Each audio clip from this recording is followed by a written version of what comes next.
Bonjour.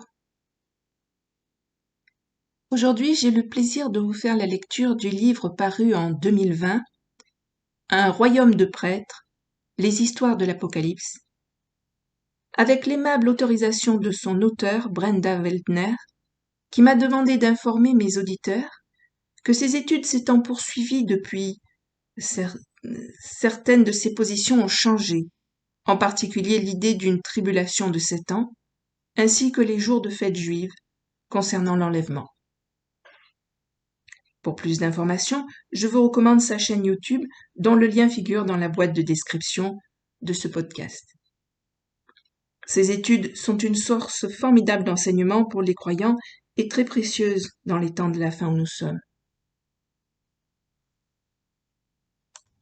J'espère qu'à travers cette lecture, tu sauras en tirer des bénéfices pour ton âme, pour ton édification. Que ce livre puisse être un encouragement pour chacun. Un royaume de prêtres, les histoires de l'Apocalypse, Brenda Weltner. Préface. Quand l'enlèvement aura-t-il lieu? Quand les 7 sceaux seront-ils ouverts? Qui tuera l'Antichrist? Quand le temple sera-t-il reconstruit à Jérusalem? Quand le Christ reviendra-t-il sur terre? Je connais les réponses à toutes ces questions, et bientôt vous les connaîtrez aussi. J'aurais pu appeler ce livre le Code de l'Apocalypse, car l'Apocalypse nous a été donné sous forme codée. Une fois que vous savez comment déchiffrer le code, vous pouvez connaître le déroulement des temps de la fin, et comme tous les codes, tout devient clair quand vous en connaissez le secret. Tout le monde ne peut pas dire qu'il a déchiffré le code de l'Apocalypse, mais moi, je peux, et je suis convaincu que je peux vous raconter les histoires des personnes qui vivront les temps de la fin.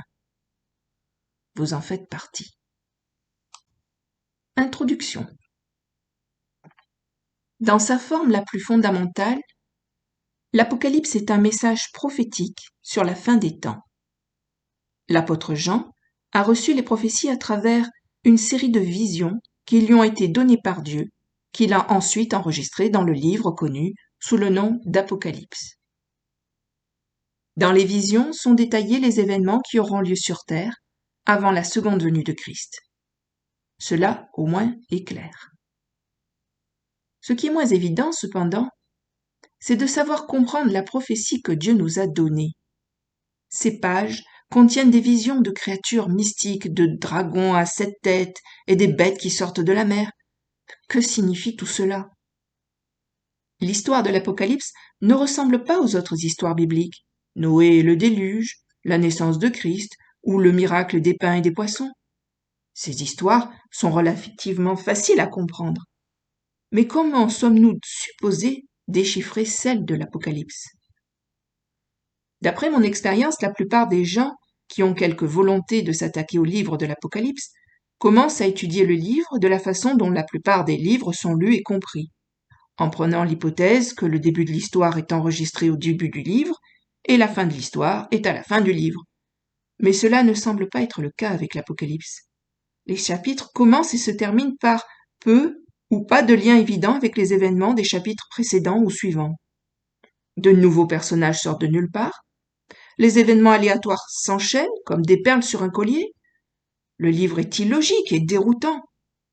Beaucoup de croyants sincères s'en sont éloignés, plus déconcertés par les événements de la fin des temps qu'avant d'avoir commencé, en concluant le livre fondamentalement indéchiffrable et inconnaissable. L'Apocalypse est-elle chronologique? Lire l'Apocalypse comme regarder l'envers d'une tapisserie. Lire l'Apocalypse, c'est comme regarder l'envers d'une tapisserie. Les fils de l'histoire vont et viennent entre les différentes visions. Les personnages disparaissent et puis reparaissent à des endroits inattendus. Les fils restent suspendus au milieu de nulle part, alors que les visions nous laissent en haleine. La chronologie est complexe et hachée à l'intérieur même des chapitres. L'histoire, s'il y a effectivement une histoire, est difficile à suivre, et il est presque impossible de savoir où commencent et où se terminent les différents fils. essayer de visualiser l'image tissée de l'autre côté de la tapisserie apparaît comme un effort futile. Une grande part de la confusion qui entoure la façon d'interpréter l'Apocalypse provient du manque apparent d'une chronologie cohérente dans le livre. La fin de l'histoire, le retour du Christ et l'établissement de son règne millénaire est visible clairement dans les derniers chapitres de l'Apocalypse. Le début semble commencer à peu près au moment où l'agneau prend le rouleau dans les premiers chapitres du livre, mais il n'y a pas de chapitre ou de verset que nous pouvons désigner comme marquant le début de l'histoire. La plupart des experts conviendraient volontiers que les événements décrits dans l'Apocalypse ne sont pas ordonnés chronologiquement dans le livre. Néanmoins, il y existe toujours la tendance de vouloir interpréter le livre comme s'il était chronologique. Les enseignants de la Bible commencent en prenant l'hypothèse sous-jacente que le livre ne raconte qu'une seule histoire. Leur étude commence avec le premier chapitre, puis se poursuit au chapitre 2, et ainsi de suite, en balayant le livre chapitre par chapitre, dans une tentative d'établir une narration basée sur la manière dont les chapitres sont présentés dans le livre. À terme, cette méthode d'interprétation est vouée à l'échec, car l'Apocalypse n'est pas une seule histoire, il s'agit de nombreuses histoires, dont des fragments de chacune d'elles sont éparpillés dans les différentes visions. C'est donc au lecteur de rassembler chaque pièce individuelle qui sont dispersées dans le livre et de reconstruire chacune des histoires, une pièce du puzzle à la fois. Des visions en série. En nous donnant le livre de l'Apocalypse, Dieu nous a confié toute l'histoire, la grande histoire des derniers jours. Mais le récit de la fin des temps est si grand, si complexe et implique tellement de personnes qu'aucune histoire seule n'est capable de communiquer la totalité de ce que Dieu souhaite nous dire. Alors, il a choisi de révéler la grande histoire à travers une série d'histoires plus courtes, sous forme de visions, dont chaque vision communique un aspect ou une partie de l'histoire plus large. À travers les visions de l'Apocalypse, Dieu nous a fourni tous les détails nécessaires pour en établir une description et une chronologie complète des derniers jours. Les visions de l'Apocalypse racontent les histoires de ceux qui vivront les temps de la fin. Plus qu'un récit prophétique faisant le compte des divers sauts, trompettes et coupes de jugement, l'Apocalypse est avant tout un livre sur les 24 anciens, les 144 000 d'Israël, les saints, les martyrs, et ainsi de suite. Et plutôt que de se concentrer sur les désastres qui tomberont sur terre au cours des derniers jours, le but de l'Apocalypse est d'apporter espoir, encouragement et bénédiction aux individus qui feront partie de l'histoire de la fin des temps, en leur révélant à l'avance ce qui va se passer.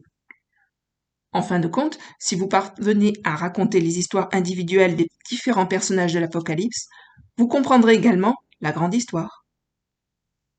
De la même manière que les cinéastes passent d'une scène à l'autre dans un film, chaque scène contenant des informations vitales destinées à faire avancer l'intrigue, l'Apocalypse fait également avancer l'histoire à travers plusieurs scènes que Jean reçoit en vision. Comme les scènes d'un film, les visions racontent les histoires des gens et la façon dont leurs vies s'interconnecteront à la fin des temps. Et tout comme un bon film de détective qui doit être visionné plus d'une fois pour en capter tous les indices, l'Apocalypse doit être lu et relu afin d'identifier tous les éléments des différentes histoires qui se cachent dans les visions, des éléments habilement déguisés en d'apparents détails insignifiants. Ces détails souvent négligés sont des éléments d'une importance vitale pour l'histoire, et aucun des détails d'aucune vision n'est là par hasard. Ils sont au contraire soigneusement placés dans chaque vision pour une bonne raison. Faire une économie de langage et restreindre ce qui ne provient que de Dieu nous a été donné suffisamment d'indices et les indices utiles pour être en mesure de construire un récit profond et significatif de la fin des temps. Étudier l'Apocalypse, c'est un peu comme assembler plusieurs puzzles en même temps, avec toutes les pièces des différents puzzles mélangées dans la même boîte. Une fois triées les différentes pièces de la boîte que nous appelons l'Apocalypse, nous posons les pièces devant nous et nous pouvons alors découvrir des similitudes entre les pièces, ce qui nous aide à savoir quelles pièces vont avec quel puzzle. Après avoir rassemblé chacune des petites histoires, les énigmes individuelles, nous pouvons alors commencer à construire la plus grande chronologie de l'Apocalypse. Nous y parvenons en déconstruisant les plus petites visions, puis en utilisant les mêmes pièces du puzzle, Nous pouvons les réarranger pour créer la grande histoire des derniers jours, ou pour utiliser une autre analogie. L'Apocalypse ressemble plus à un Rubik's Cube qu'à un Monopoly. Vous devez continuer à faire bouger les choses jusqu'à ce que tout soit au bon endroit. Ce que vous ne pouvez pas faire lorsque vous jouez à un jeu de société ou lorsque vous essayez d'interpréter l'Apocalypse, chapitre par chapitre. Les visions peuvent être instantanées. Lorsque nous examinons les visions de l'Apocalypse, nous découvrons que certaines des visions sont de nature instantanée, par opposition aux visions qui racontent la grande histoire. Par exemple, les 7 sceaux qui sont ouverts dans le chapitre 6 d'Apocalypse font tous partie d'une vision que nous pourrions appeler la vision des sceaux. Les événements décrits lorsque les sceaux sont ouverts ont lieu séquentiellement, en commençant par des événements associés à l'ouverture du premier sceau et en terminant par les événements associés à l'ouverture par l'agneau du 7e sceau. Même si nous connaissons l'ordre dans lequel le Christ ouvrira les sceaux, nous ne savons pas exactement quand chaque événement associé aura lieu dans la chronologie générale de l'Apocalypse. Les 4 cavaliers chevaucheront à l'ouverture des 4 premiers sceaux suivis par les martyrs du 5e sceau, la colère de Dieu du 6e sceau et le silence dans le ciel du 7e sceau. Tout cela peut sembler évident, mais il est important de le comprendre. Même si l'Apocalypse n'est pas chronologique, il y a un ordre aux événements. Nous devons également comprendre que le simple fait de connaître l'ordre dans lequel les événements se dérouleront ne nous dit pas précisément quand les événements auront lieu. Quand les cavaliers vont-ils chevaucher? Quand les martyrs seront-ils tués? Quand la colère aura-t-elle lieu? Quand et pourquoi le silence dans le ciel à l'ouverture du 7e sceau? Ce sont tous les mystères qui ne peuvent être résolus en lisant simplement la vision des sceaux. Afin de comprendre quand chacun des sceaux sera ouvert, nous avons besoin de plus d'informations, informations qui peuvent être trouvées dans une ou plusieurs des autres visions de l'Apocalypse. L'Apocalypse est un recueil de nombreuses histoires dont la plupart se déroulent dans la période des 7 ans avant le retour de Christ. Dieu a choisi de raconter l'histoire indirectement et symboliquement en superposant les différentes visions les unes sur les autres. Si nous démontons, entre guillemets, le livre, en utilisant le même processus et en séparant les couches, nous pouvons déverrouiller l'identité des différents personnages et apprendre à les connaître assez bien pour pouvoir raconter leurs histoires. Être capable de raconter leurs histoires est important, parce que certains des personnages que nous rencontrons dans les pages de l'Apocalypse sont en fait vous et moi. Dans le livre de l'Apocalypse, Dieu nous raconte notre histoire. Avant de pouvoir interpréter les histoires réelles d'Apocalypse, nous devons comprendre le contexte et le cadre du livre lui-même, qui est le temple de Dieu dans le ciel. Voilà, c'est la fin de l'introduction. J'espère que ça vous a intéressé. Si ça a éveillé votre curiosité, je serai heureuse de vous lire la suite, qui est passionnante. À bientôt. Au revoir.